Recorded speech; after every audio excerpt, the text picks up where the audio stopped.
Hello, thank you for joining me. I'm Dan Abella, and I'm the organizer of the Philip K. Dick Film Festival. I'm also the organizer of the Psychedelic Film and Music Festival.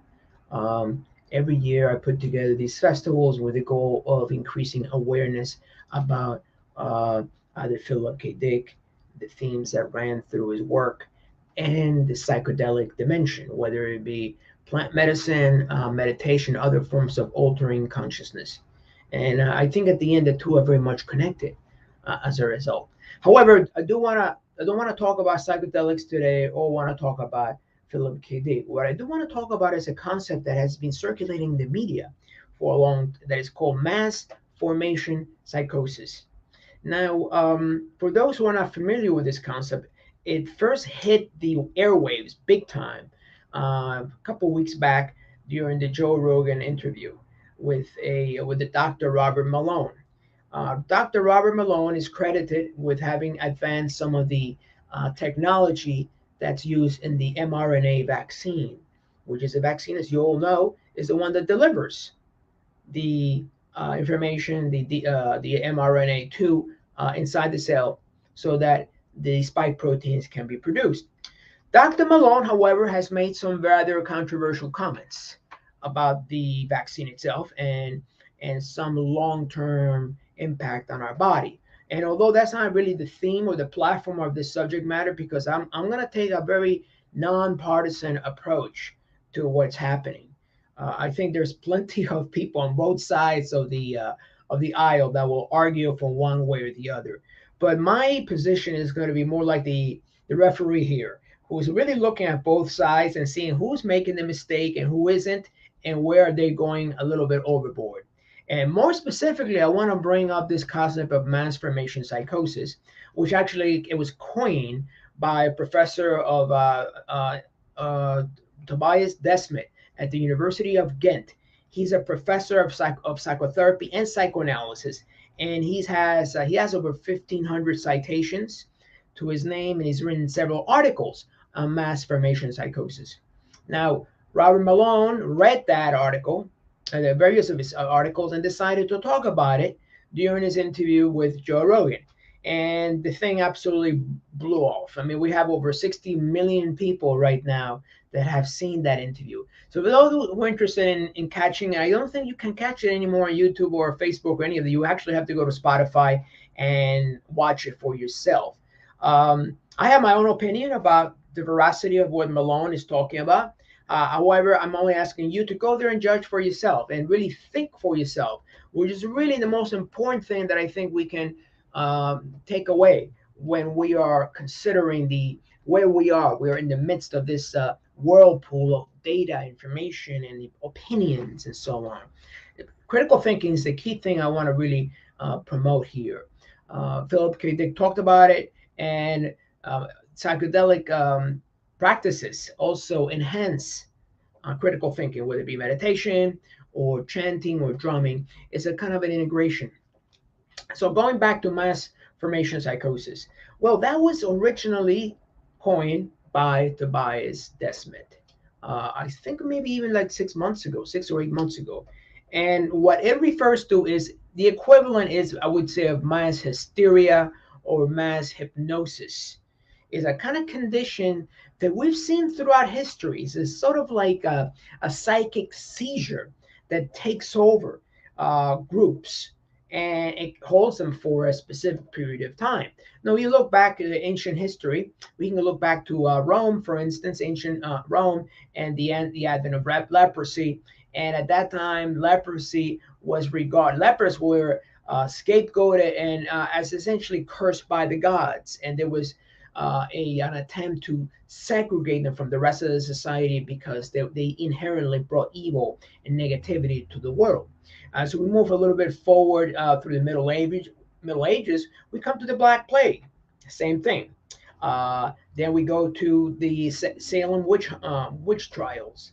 More recently, we've seen the Dreyfus Affair, which took place in 19th century France, where and it was a case of anti-Semitism, which and then after that, the Russian Revolution the Nazi Revolution, the Red Scare, and the list goes on. So there are always these moments where the culture seems to be hijacked by a thought form, a global thought form, which I will refer to it here as a vast active living system, very similar to Philip K. Dick's version, except it's not coming from Sirius, but it's coming from our communication systems. And I'm going to go into details later on how that accelerates the process. So mass formation psychosis, according to Dr. Desmet, is the equivalent of mass hysteria or mass madness. Now, from the beginning, when I heard mass psychosis, I had some my reservations because, from a purely clinical standpoint, psychosis is someone who is psychotic has a complete breakdown from reality. He starts reaching conclusions that cannot be verified and that often are at odds with what's happening in front of him. And I've had good number of patients that are psychotic, and the thing is very radical than just mass delusion. And mass delusion, for instance, the tulip mania, that's another example of mass delusion. That for a moment there is this craze, and it's a mass contagion. Everybody's picking up on each other's thoughts, and there's a circulation. It's sort of a self-aggregating kind of current that emerges from that. So mass formation psychosis is a condition that's mass hysteria that is basically created, according to Dr. Desmet, by four components. And let me see if I can read them up here for you. The first component is alienation. Alienation is a concept that we are disconnected from our work, we're disconnected from our society, we're disconnected from others. Alienation is the first component. The second component in mass formation psychosis is a lack of sense making, that things don't make sense, that there's an eeriness, there's a strangeness to reality. And that is part of mass formation psychosis. The third is the sense of a free-floating anxiety. It's a sense of there's something about the world that we're not really familiar with, and just get my we're not really sorry we're not it's a sense of the world that we are that there is something wrong with oneself, with the world. It's free floating anxiety. That was a term that's actually a classic term used in psychoanalysis. It's not so much used in behavioral therapy such as NLP or CBT or EMDR and so on, but it's used in free floating anxiety. A sense that something is not right with either the person or with the world. And the fourth is a general discontent with oneself and one's position. So all these factors coupled together create a tremendous inner stress. And according to Dr. Desmet, they're just waiting for the right narrative to come along, the right moment that will sort of cathect or constellate all these forces into one specific narrative. Now, for those who were all of us, right after the beginning of the pandemic, were very concerned. Some more than others. We weren't sure what kind of impact this was going to have across the whole population. So it certainly leads to one to believe that there may be some good basis to Dr. Desmet's belief that this created a kind of a point of focus through which everything else is excluded. But before we go with Dr. Desmet's theory, I want to roll back a little bit to some moments that existed before the pandemic. And he kind of skims over during his talks about it, but I do believe for our purposes, it's a really good idea. It all starts, as you all know, with the 2016 presidential election, which caught a lot of people by surprise. A lot of people were shocked that Trump had been elected, and they felt from the beginning there was talk about Russian collusion, Chinese collusion. I remember reading about Cambridge Analytics, which seemed to aggregate a huge number of voters that helped Trump, and Steve Bannon was behind that. So there was this talk that perhaps this was an illegitimate election, that in fact someone else had helped Trump along the way. And almost from the beginning of his presidency, where there's talk about, well, let's create this group or this committee to explore how much Russian collusion Mueller was involved, and at the end it was inconclusive.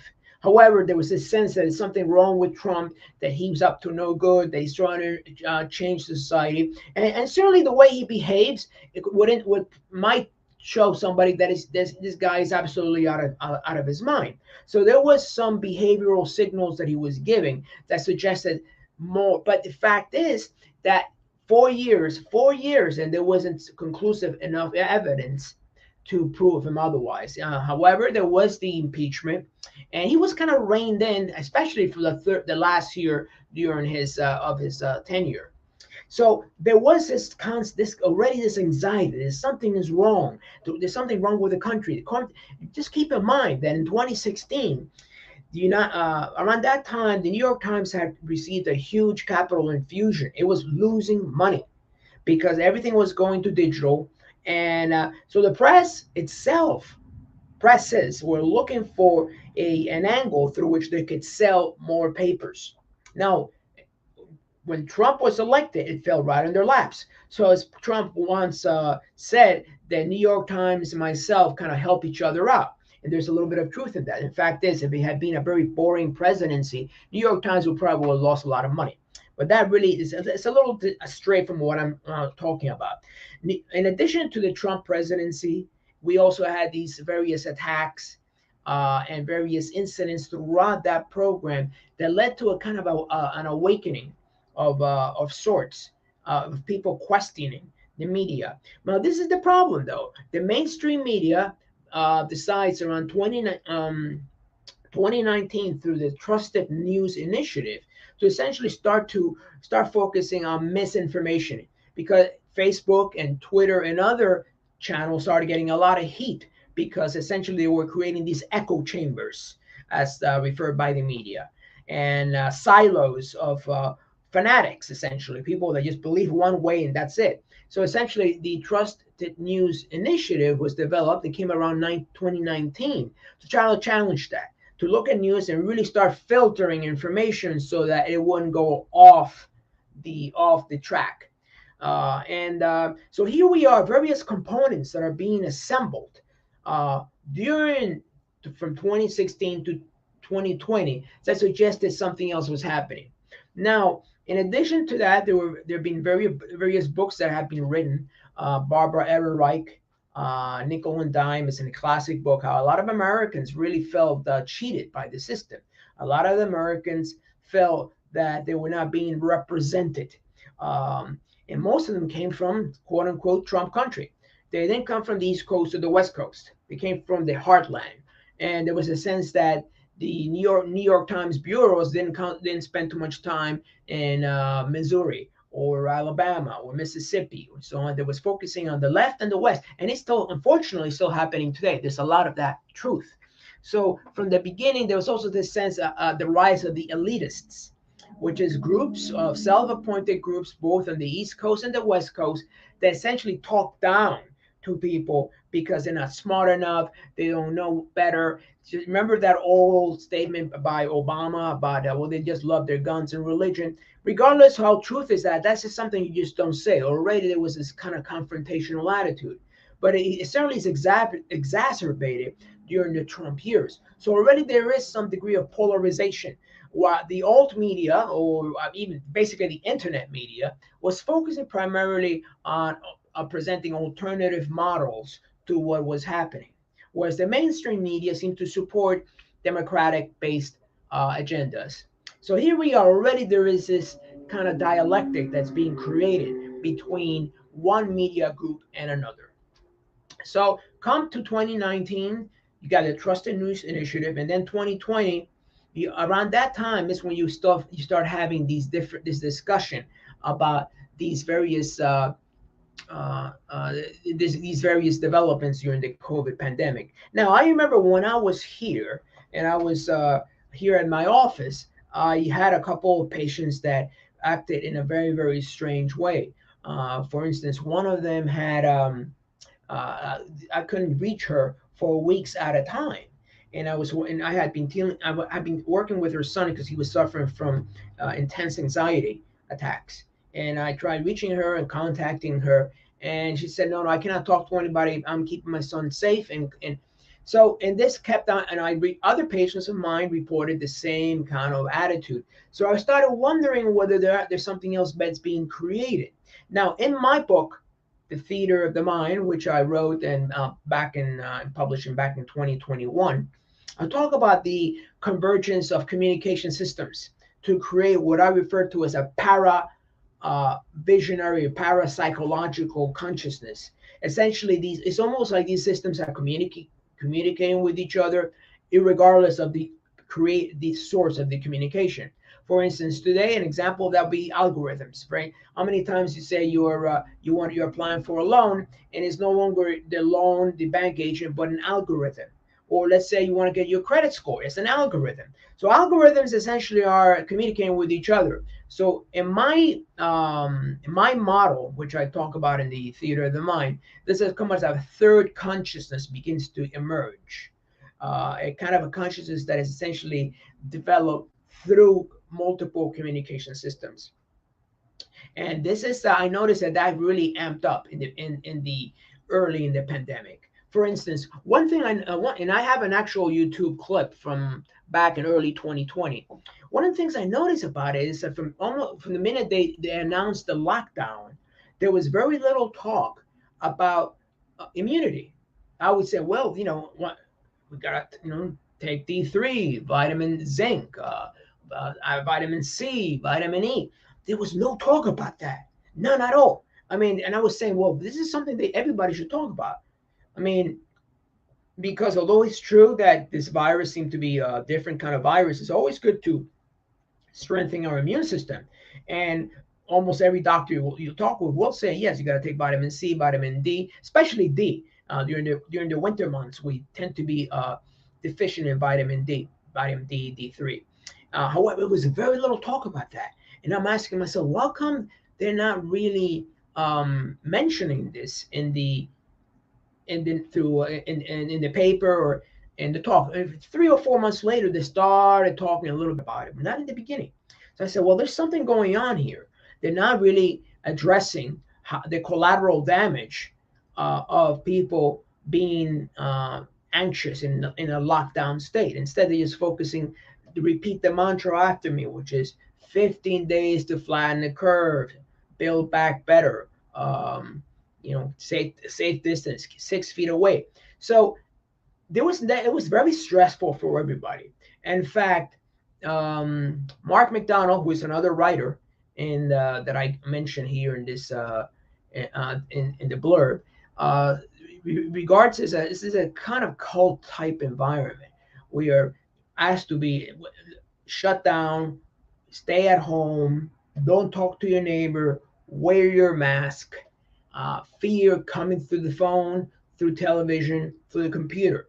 I recall that was virtually 24/7 nonstop fear mongering. Now, for those who are familiar with my work, I point to some developments back in 9/11. And right after 9/11, a lot of people developed PTSD as a result of being glued to the television or watching those towers fall one after another. These included people that were thousands of miles away. They were not in New York City. I was in New York. I was in the Upper West Side. These were thousands, yet developed PTSD. And there is a report that concludes that there is a correlation between the number of hours that someone watches and the prevalence of PTSD. More recently, there's been also a new report that came out that it correlates. And now all these reports, by the way, I will put them on the links below at the end of this podcast, that correlates the incidence of mental illness with the amount of hours you actually watch. So here I'm very aware of what's happening, having beginning to write this book. Yet there is very little awareness in the media. Is there clearly there is something that's going on and people are dying. But then what leads to this psychotic disinformation complex? Well, there are a lot of things that we can begin to discuss. The first thing is a few weeks or a few months into it, you start watching these videos these nurses dancing. And someone who was more said, well, how is it they're dancing? So there was this talk. One part of the narrative is, oh yes, this whole COVID is a hoax that doesn't exist. The virus has never been isolated. Um, these nurses are dancing because no one is dying. And then you heard that thousands were dying every day, and the numbers kept going up. And then you heard, well, it's 35,000. If you actually assign 35, if someone is checked in, they have COVID, you put them in a ventilator, you get an extra $35,000. At the beginning, I couldn't believe that. And I said, why is that happening? Then you read another account, which is, well, if someone dies, he could be in a motorcycle accident. But if he dies, he has COVID, well, you tell him he's died of COVID. More recently, we have Colin Powell, who had cancer, and when he died, his death was from COVID. So you start asking, wait a minute, COVID is what? So when do you actually die from COVID versus a comorbidity? And that was really not discussed very clearly. So I remember going on the computer and checking, and everybody had an opinion. You had one guy who says, no, there's no virus. It has never been isolated. And then another person says it has been isolated, but we really don't know what it does. And the list went on. But in the meantime, things that would empower us were omitted. For instance, it's well known, I talk about it in the book, that 60 to 70% of Americans are overweight. And so a true leader would have said, okay, guys, time to get in shape. Now you need to lose weight. You need to take vitamin C. You need to take the vitamin D. You need to take at least, number one, that does two things. Number one, it actually boosts your immune system. Number two, it gives people a sense of control over their own lives. As you know, my part of philosophy is about empowerment and truly self-reliance, and not relying on other systems to tell me how to think and what to think. But in fact, that narrative was omitted from the beginning. And I spoke to a lot of my patients, and they all said the same thing. I would always tell them, well, it's very important until we find out, either develop a vaccine or develop some kind of prophylactic treatment. In the meantime, you gotta boost up your immune system. And I would let them know, okay, you gotta take your vitamin C, you gotta take your vitamin D, you gotta take your vitamin E, you gotta take selenium, you gotta take zinc, you gotta take other herbal treatments. And the ones who did follow my suggestion, a lot of them were much better off than the ones who just got pumped their body with junk food. And the thing with junk food is, I've had junk food, I've eaten it, and I love it. The problem is it spikes your insulin level. And when your insulin level is spiked, it drops your immune system. Also, lack of sleep is no good for your immune system. So there are a lot of little things that were omitted. Eventually, once the damage had been done, 6 months into the pandemic, yes, you had a lot of doctors coming out saying, you can do this, you should do that. But from the mainstream media, there was very little talk about that. So you can see already through this kind of the way the information is being presented, people start wondering who's really in charge here. And critical thinkers will say, who's really running the show? Hundreds of thousands of small businesses were wiped out. So here we are with hundreds of thousands of businesses wiped out. We've also seen someone like Bezos and Elon Musk and others become uber billionaires. I mean, these guys reach 200 or 300 billion. So there's a sense of unfairness that starts creeping in. It's like these guys are doing well. The middle class is being wiped out. And here we are, we've been told to go into lockdown. So what's in it for me? One thing I said in the beginning of the pandemic in 2020 is I say it's very important for you guys to think at some point that this pandemic will end. What are you going to be doing afterwards? Because this idea of going back to normal will not happen anymore. We'll have post-COVID, but as post 9/11, now it'll be post-corona society. And unfortunately, that's what's going on right now. So I've been always trying to look at impartial approaches to dealing with this current situation. And one of the things I absolutely emphasize that we look at all the information. Now I started reading Robert Kennedy. I've always been a big fan of his. And I noticed he's been taking on some very controversial positions. I said, well, that's really unusual. I would expect him to be more what the other side is doing. So I'm reading both what each side is saying. and I'm coming to my own conclusion. So back to what's to the mass formation psychosis is essentially we have an aggregation of communication systems that are essentially vying for each other for control. So you had the mainstream media, which seems to be delivering almost the same identical message, partially as a result of the trusted news initiative, but also a sense that they're almost repeating exactly the same words. So that begs the question: who is the handler here? Who's telling them the truth? Who's giving the information? I would say it doesn't have to be a covert group. Some people have pointed out to Davos and the Great Reset program, which, by the way, it's really funny because in the middle of the pandemic, what did they do? They actually show this guy with smiling to the camera and saying, "In 2030, you'll own nothing. And you'll be happy."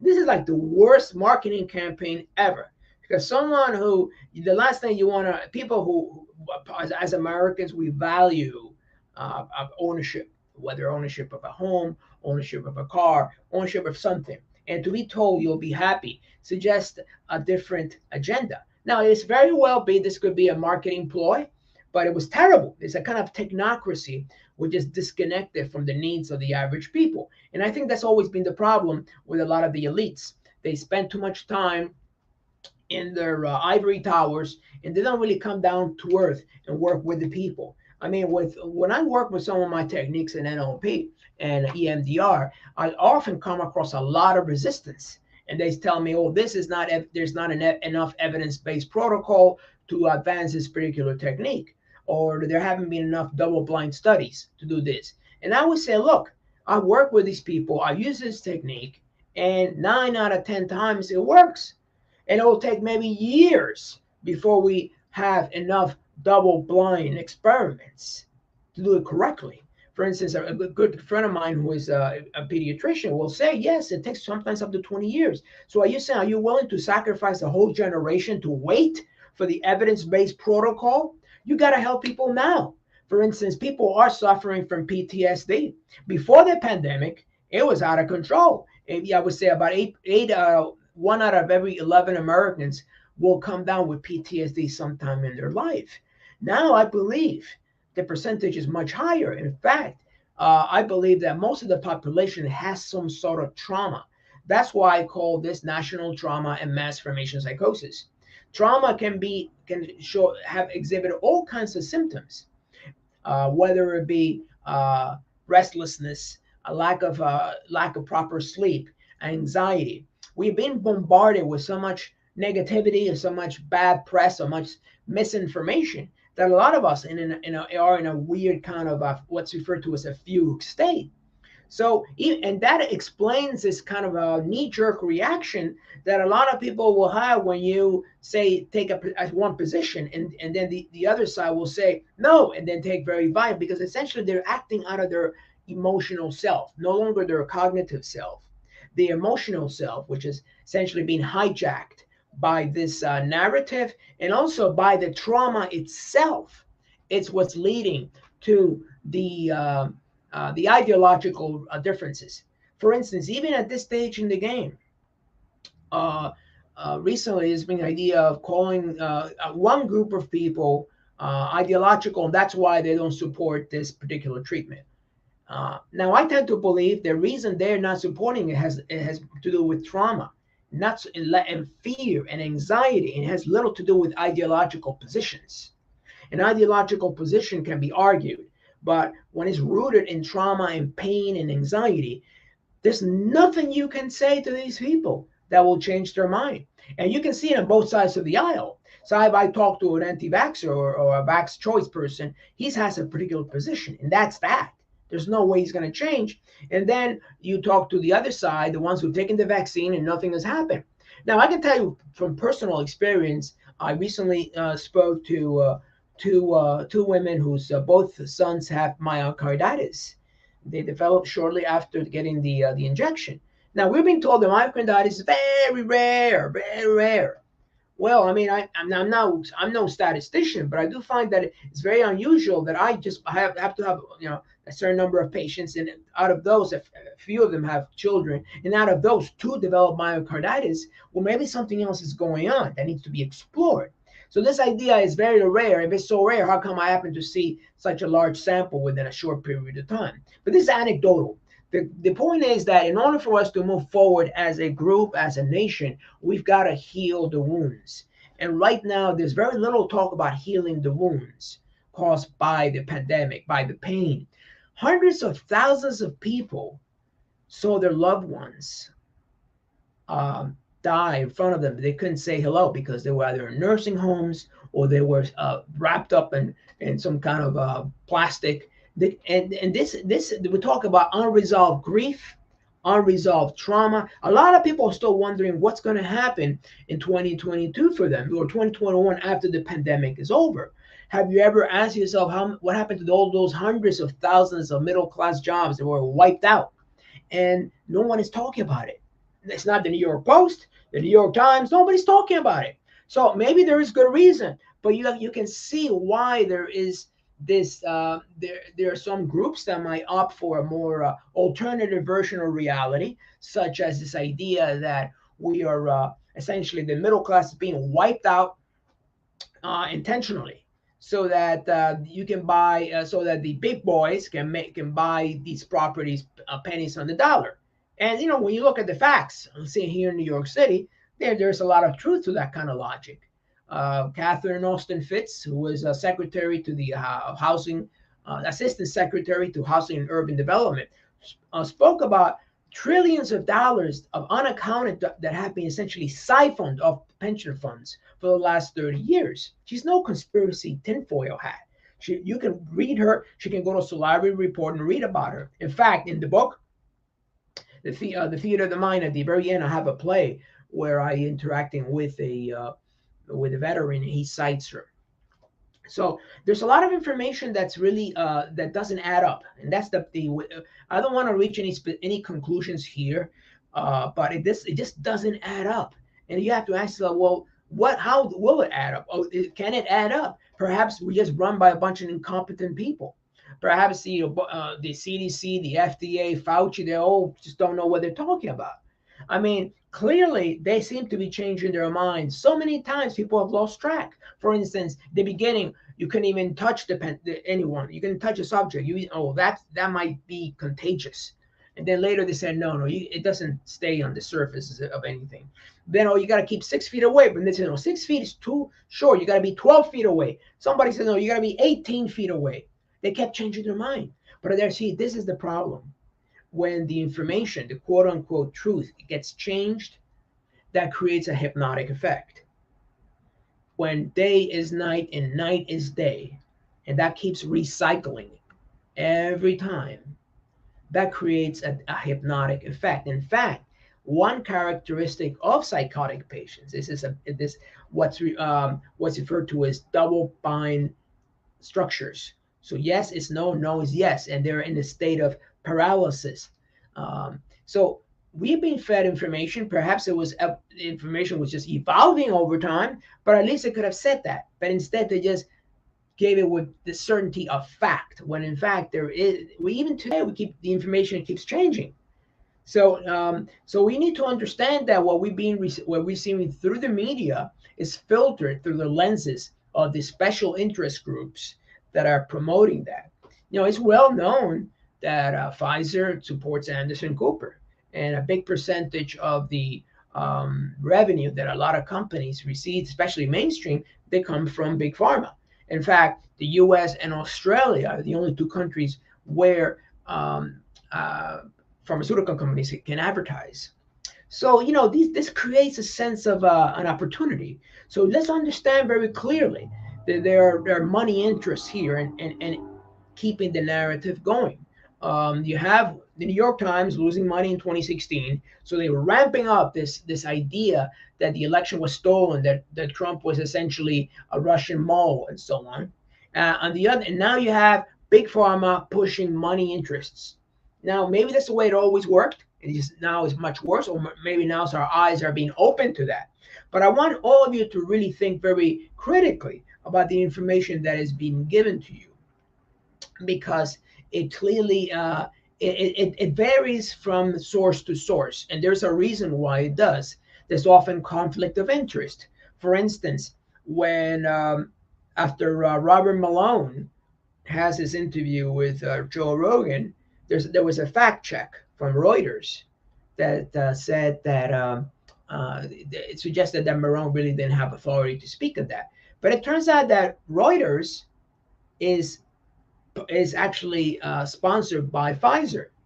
I'm not saying that Pfizer is good or bad. That's up to you to decide. That's not really my position. My position is you got to look at the numbers, look at the facts. People have died, but also we also consider from COVID. There's no doubt about that, and many have died. But we also got to look at the collateral damage that's often ignored: the beatings, the child abuse, the opium, the drug abuse, the drug deaths, heart attacks, unemployment. That's collateral, huge collateral damage that is very rarely discussed. But why? I mean, if we look at death, that death is a death. It's always a tragic event, whether it happens from a disease or from a car accident. So how come we just focusing on only one aspect? But collectively, that creates a kind of trance.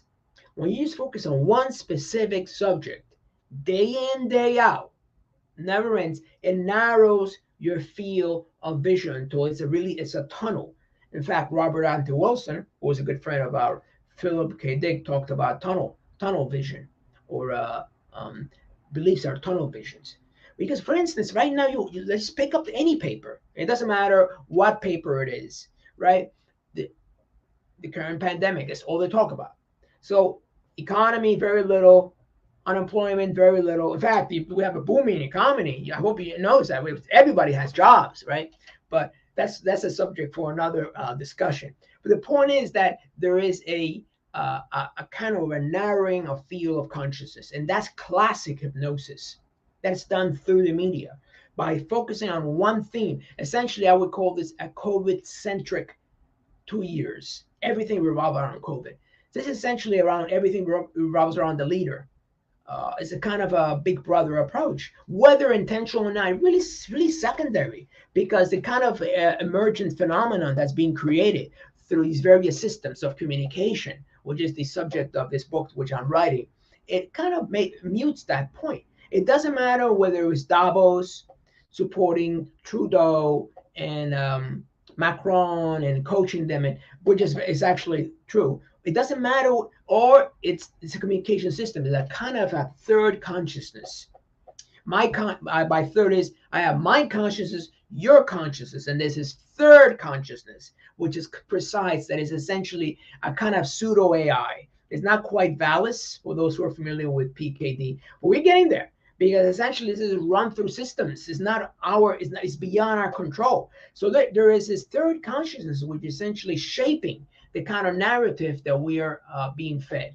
And unfortunately, for those who want to challenge that, they're being banned, they're being deplatformed, they're taken out.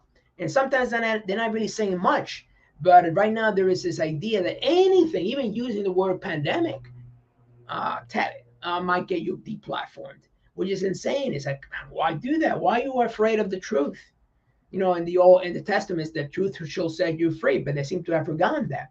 You want to have more discourse, more dialogue. I would love a dialogue between, say, Robert Kennedy and Walensky, for instance, Rochelle Walensky, CDC.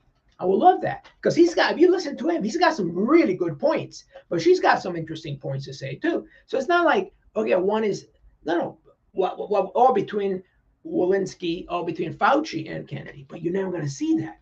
In fact, recently when Fauci, Robert Kennedy has written a book. It's called The Real Anthony Fauci. I haven't read it, but I understand it's very, very powerful, and it really incriminates Fauci in certain wrongdoings. I cannot take an opinion on that, but it's interesting that Fauci never really criticized Kennedy for the book. He just said, oh, he's a disturbed individual. So what we're seeing is the rise of ad hominem attacks. Why is that? Why can't you just challenge them on the science itself? If I'm saying this is true, I can disprove you on that, and not necessarily attack the character of the individual.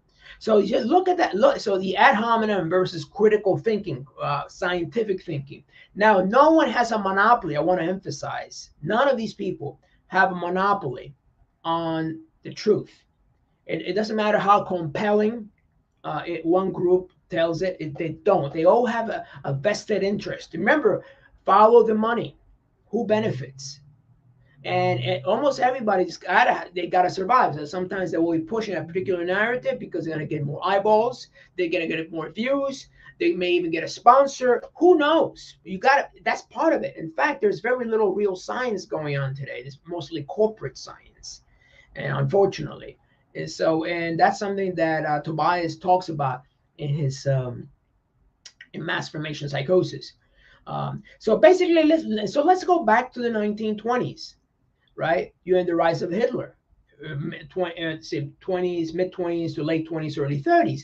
But one thing that he used very effectively was the communication systems of the time, essentially radio and television. In fact, he introduced television way before we got it here in the States. And through these powerful communication systems, he was able to essentially magnify his message to the whole German population. And through the rallies, through the various propaganda technology, he was able to concentrate almost in a laser beam approach the message of the National Socialists. And FDR, of course, had his fireside chats, which were not as intense, but they also provided a sense of soothing during the Great Depression. So communication really is powerful, except no one runs that today. No one runs the communication system. It's all almost self-run. So you have all these different personalities saying some of them are agreeing with others. So I would tend to believe that a lot of people in the alt media tend to be aside with one particular narrative, and the ones in the mainstream with the other. And there are some people who are on both sides of the aisle, but that's very rare. So the idea is that no one has a real monopoly, but essentially the mass formation psychosis is created through the aggregation of multiple communication systems, whether it be the television, whether it be the radio, whether it be the phones we use, and so forth. And there are definitely ways we can fight it. And one way is not just critical thinking. One way is to really take time every night to really connect with ourselves. Now, some people do so through meditation. Others do so through prayer. Others do so through chanting.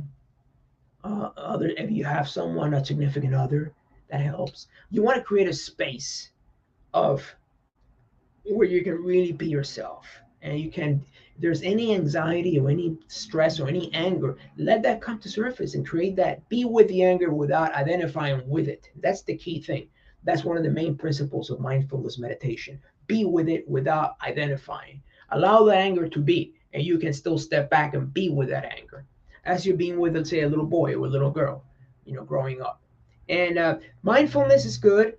Zen meditation, mindfulness meditation, prayer, they're all good because essentially we need to find a spiritual center that we can project and for even if it's only for a few minutes, forget about our worries and just be with that center. It's essential. Critical thinking will only take you so far, but before you even go there, you really gotta be connected with who you are and what is your goal, and how you're working with the narrative. See, for a lot of people, this gives them a sense of meaning. This is what Tobias talks about, a sense of certainty. Because once you have these four components, discontent, alienation, free-floating anxiety, and lack of sense-making, they're crystallizing through a narrative that gives us a tremendous sense of meaning. Problem is, that meaning will last as long as that narrative exists. But the problem is, sooner or later it goes away, something else, and then it collapses. The free floating anxiety emerges. So I would suggest that those who have any sense of anxiety, reach out to your good friends and really don't talk about the pandemic, but talk about who you are, what you want, what you really want. I mean, for a lot of us, this has been a time of soul searching. And in fact, it's no accident that 4.5 million Americans will not be returning to their jobs. Because you see, that reflects what Tobias was saying earlier, which is Many were not happy with their jobs. It gave them no sense of meaning, no sense of connection. They feel like machines. So they'd rather take a chance, maybe of starting a small business or learning another profession. And that's one thing that the pandemic has taught us, an opportunity to look at the world in a different way, not through the lens of fear, but through the lens of possibility. And maybe kind of a wake up call to something better that's waiting for us on the other side. And that's really a critical way, one way of looking, of reframing what's happening to us. At the end of the day, Viktor Frankl talks about the during Man's Search of Meaning, talks about what was the difference between those who survived, were able to manage during the concentration camp, and those who didn't. And he came up with the idea was that we have to search for meaning, and the idea sense of meaning in difficult times, rather than saying this is horrible, this is I cannot wait for it to change, to drop it, to move away, get away.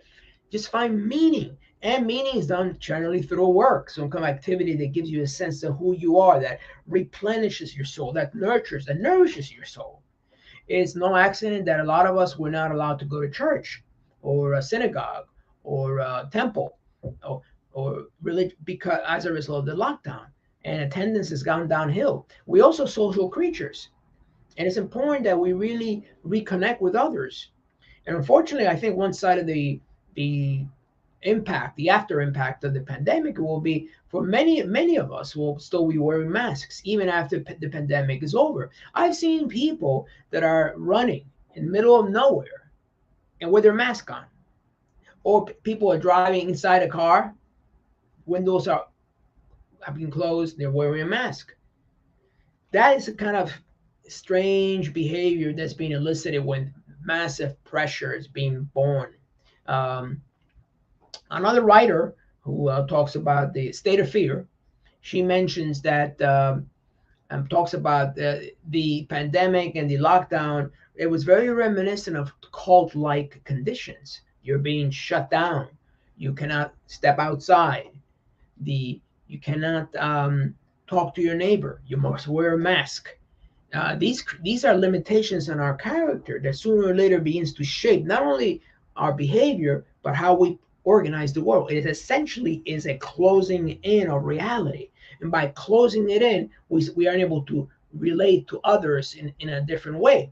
So again, it creates a kind of a tunnel effect, which is similar to the tunnel effect of the media, when the media just focuses on one thing and at the expense of everything else. It's been 2 years, and essentially, if you pick up the news today versus a year or two ago, it's the same thing. COVID is always like the main page, and on and on and on about all the people who are hospitalized. Take, for instance, the most recent, the Omicron variant. Now, the media should be very happy and should be saying this is a good thing because essentially it's going to give people herd immunity. It's a highly transmissible virus, but it's for most people, it's very mild. So the reframe would be this is a great thing. We should all be happy because after it basically washes through the whole world, we'll all have immunity against other variants of COVID. But instead, the media is not really, it's kind of downplaying that. And they say, well, maybe there is, they don't want to do that because there is as money interest. They want to keep the vaccine going and they want to make money off the vaccine. Remember that vaccine guys are not the good guys. And it doesn't matter whether this vaccine is effective. They've never been the good guys. People like Pfizer, Moderna, Merck, they have a history of having paid billions of dollars in reparations. And also the other thing is, what about the liability? How come they need liability protection? And just think about that. I mean, I'm a good friend of the chief scientist of Regeneron, George Yancopoulos, and his company doesn't have liability protection. So if you get sick from Regeneron, you can sue them. But how is that Pfizer? Oh, no, you can't do that. So again, this is the kind of disinformation warfare that we have to be aware of. That's why people are nuts, because we are asked to hold many contradictory positions at the same time. Yes, no, yes, no, yes, no. That creates another level of separation from reality. So you got three levels going on at the same time. One is the disinformation absorption that's coming from the media. One day, masks are good. One day mass bad. One shot is good. No, now you need another second shot. Oh no, now you need a booster. Now you need 2 boosters. Now you need 5 boosters. So people say, when does it end? That this is disinformation. It's not disinformation. It's just the science is very bad. They really don't know, and they're not willing to admit it because the government always wants to pretend that it's in control. And so that's the first level. The second is the behavioral encroachment. Don't go outside. Wear a mask. Stay at home. Don't talk to your friends. Make sure everybody's vaccinated, and so on. And the third is the more collective kind of encroachment that comes from the focusing only on deaths, COVID casualties, and not all the others, cancer. I had some clients who died because they were they chose not to go and be operated on. They were so concerned about their disease, about catching COVID. Well, they died from something else. And that's what not is very rarely discussed. So this 3 levels, 3 layers of hypnosis that is going on. So Tobias has been asked, Dr. Desmet has been asked, well, who's behind this hypnosis? And he doesn't know the answer. And I suspect there's no one person who's behind that. There may be players, and there's some major world actors involved, but I don't think there's any one person who is behind that. I think I think it's more like that third consciousness that's emerging, that is essentially run by algorithms, and we often forget it's the algorithm. So if you put up something on YouTube and it gets taken down, it's not a person who actually looking at it; it's the algorithm.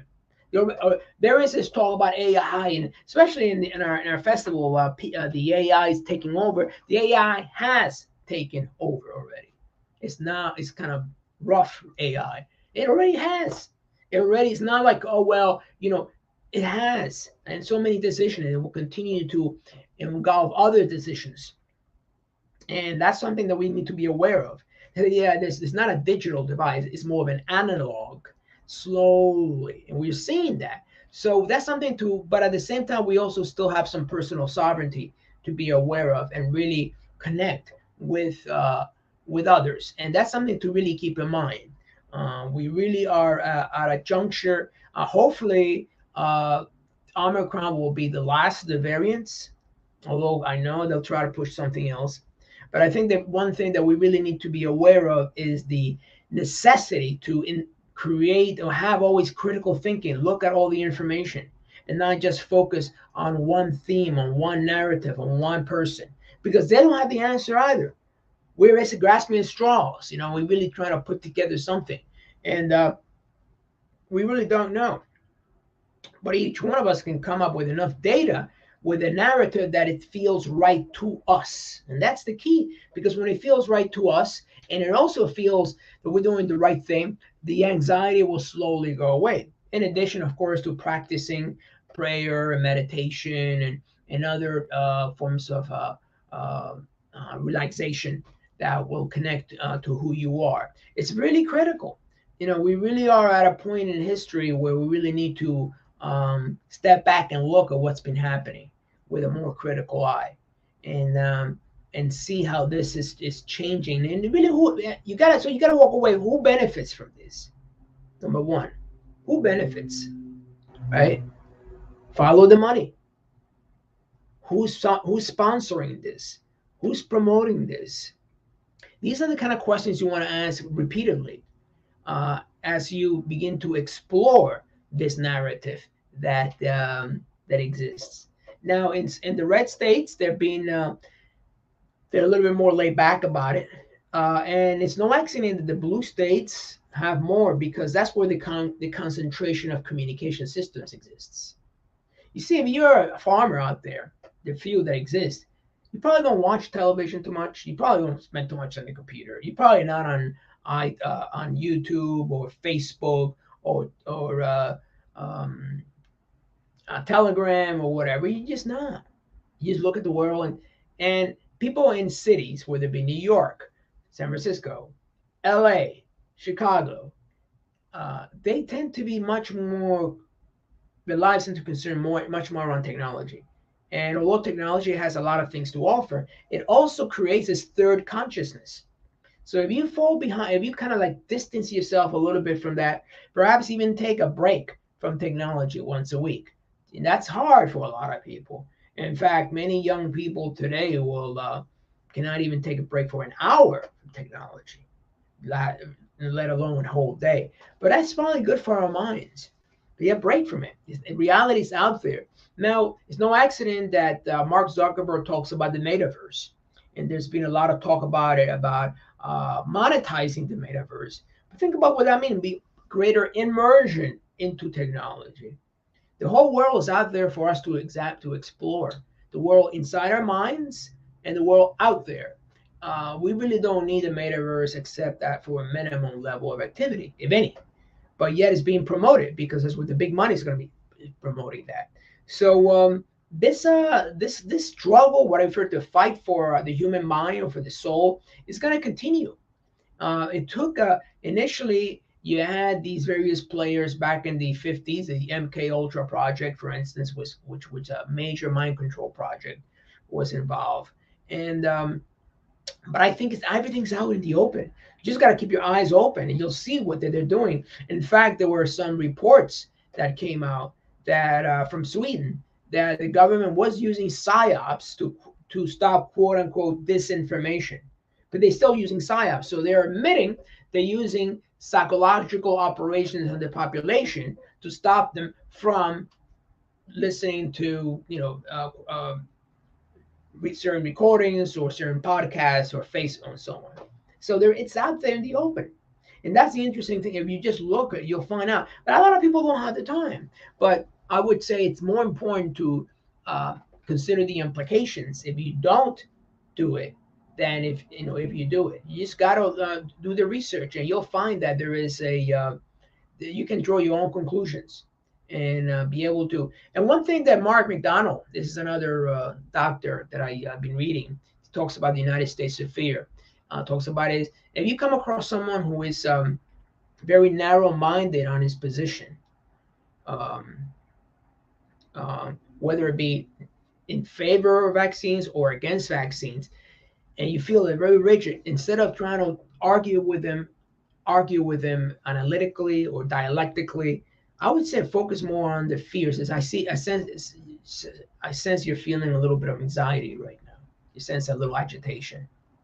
I can sense that. I mean, I really want to, connect with that because I do believe there's a reason you have that anxiety. So you want to connect with them at that level, and then they might open up. In fact, they might open up to listen to the other side. Because right now, that anxiety is essentially creating this kind of hardened ideological position, and it's on the left and the right. So it's not just one group that has a monopoly. That both are very at each other's throats. This is why the very troubling news is coming out about a civil war. Or are we in a cold war? And the media keeps blaming on the other political party instead of thinking that perhaps we're just being traumatized and perhaps we need healing. We need to be healed. Unfortunately, I don't think that the media will step anytime soon to heal us. We essentially got to take that job upon ourselves and really work on ourselves so that we're more open to someone who is totally against us, who say, no, I think this is not the way to go. Because then instead of trying to argue with them violently or by insulting them or by attacking them, you just go and connect to what is driving their behavior, which is anxiety. It's anxiety. A lot of that is the shadow, essentially, which is being projected on a mass scale. So the shadow of alienation, of jobs that don't make any sense, that the rich are getting richer and the middle class is being wiped out. The shadow that automation will take over jobs. The shadow is why I'm 50 or 60 years old and then I'm no longer relevant. That is the kind of concern that people have. And really, neither party is talking about it. The middle boy, the middle class, the working class Joe, the pizza, the restaurant owner, the laundry, they're not really being represented by nobody. Because as far as everybody's concerned, they're the little guys. We can do away with it. They'll just get a job at Amazon or somewhere else, and that's really not the way we're supposed to be as Americans. We're supposed to be for all, and we got to wipe out the middle class. The middle class are the ones who support the arts. It's not the rich anymore. It's not the middle class. When they're gone, all of a sudden, there is very little support for arts or for books or anything. You got the very poor with downtrodden, and then the super rich, and you got this kind of technocratic elite. Chris Hedges talks about that, and he's a very well-known liberal, left-wing kind of progressive writer. But he says that essentially what led to the Trump years was a kind of a disenfranchisement by the elites of the middle class. And then small guys were not represented. And one thing about, I never went to a Trump meeting or a Trump rally, but one thing that I heard, that there was a sense of unity, a real focus. You see what I mean? See, that now has been transferred to, instead of focusing on him, because he's pretty much out of the picture, focusing on the pandemic. It's a sense of connection. But we really shouldn't need a Trump, or we shouldn't need a pandemic to bring us together. Whatever happened to what it meant to be American and have those values as a collective, not anymore as one position, one goal, one person. We either stand together or fall together. You can no longer, a nation divided will fall. And that's something that we really got to keep in mind, because that's the key to really regaining our position with the world, our authority. Luckily, I think there have been some changes in today's news that suggest something is going to be happening in the next few months. But we're still in the midst of the battle here. And the battle's for the control of the human mind. So the one takeaway I ask everyone is to really think for yourself, number one. And no one has a monopoly on the information. No one. There's just too many pieces of data. Uh, some might feel the information supports one narrative versus another, but no one has it. Understand that these guys, these talking heads, whether it be Fauci or Walensky or they're just talking heads. Many of them are bureaucrats. They're not really the real scientists. You want to talk to real scientists, doctors and lawyers, and scientists, doctors, epidemiologists, virologists, and so on, and see what they have to say. And sometimes you'll get some information that's not usually available to the public. But that's the key thing. To really understand that there is a battle for your attention, for your mind, for your soul. And you really, as long as you remain a sovereign individual and you can think for yourself and make the decisions you need, you will be able to navigate the rough waters, whether it be this pandemic or other things that might happen in the future.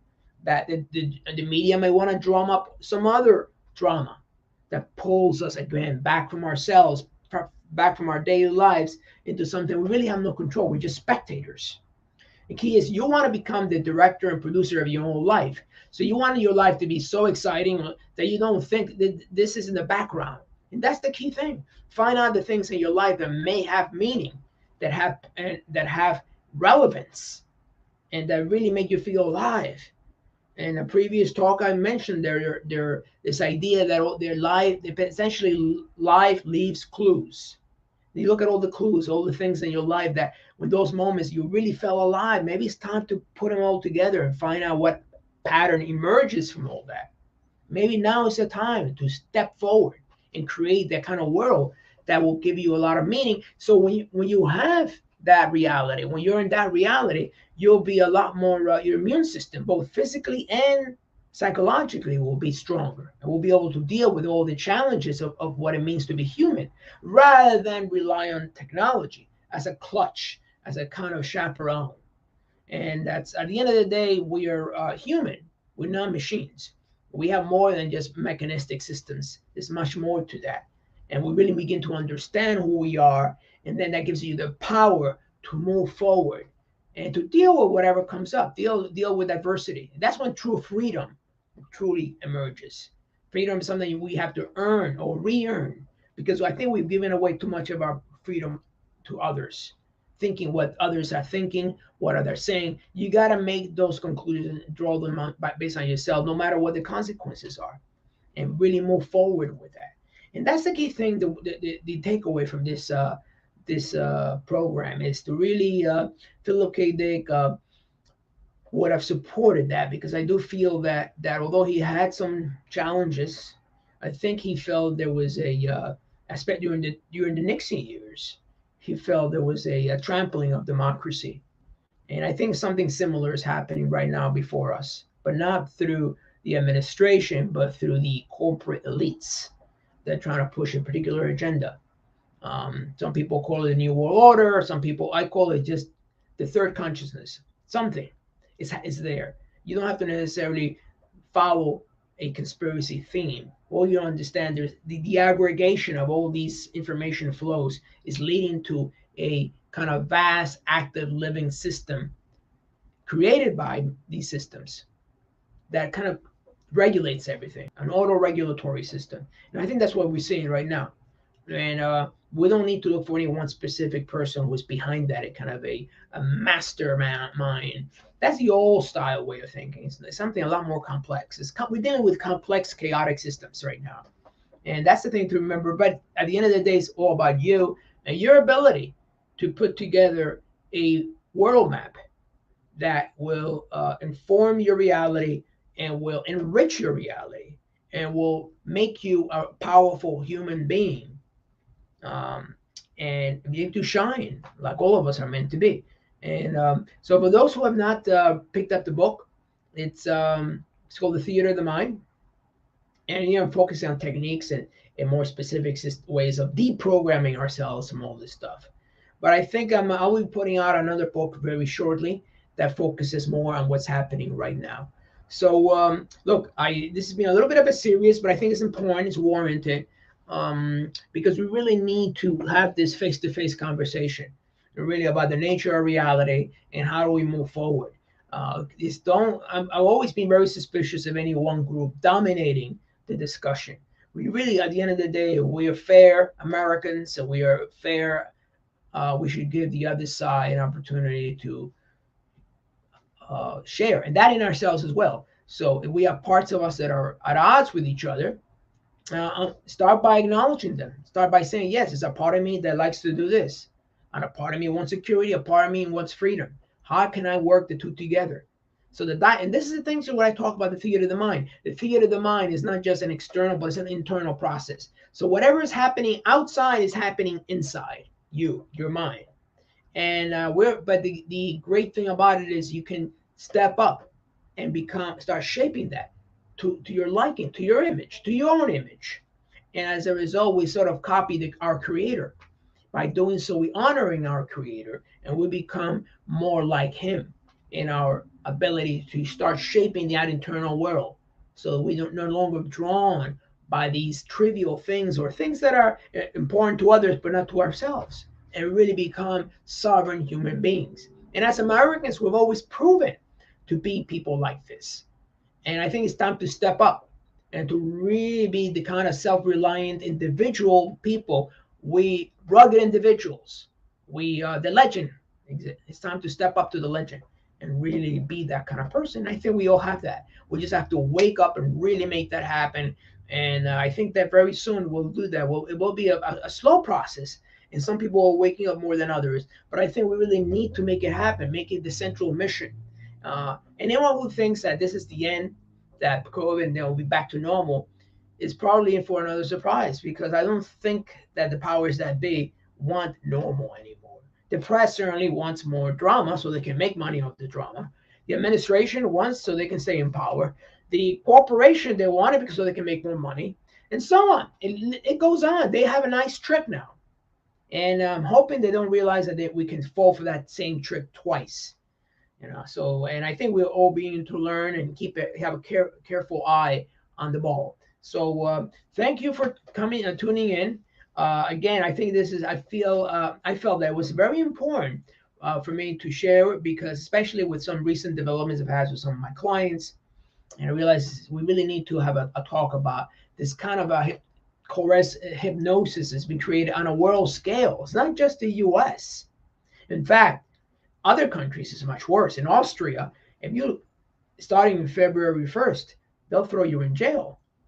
Germany is not too far behind. Also, and Australia has detention camps, even though the number of deaths is only in the hundreds. Detention camps. Washington State recently passed. They introduced the bill, but it was rejected. about the idea of reincorporating, bringing back detention centers. So there's still some power people out there who want change but I think we have a strong sense of liberty and fairness, and I think the world's looking up to us, even though our image has been tarnished by a lot of things that have happened over the years.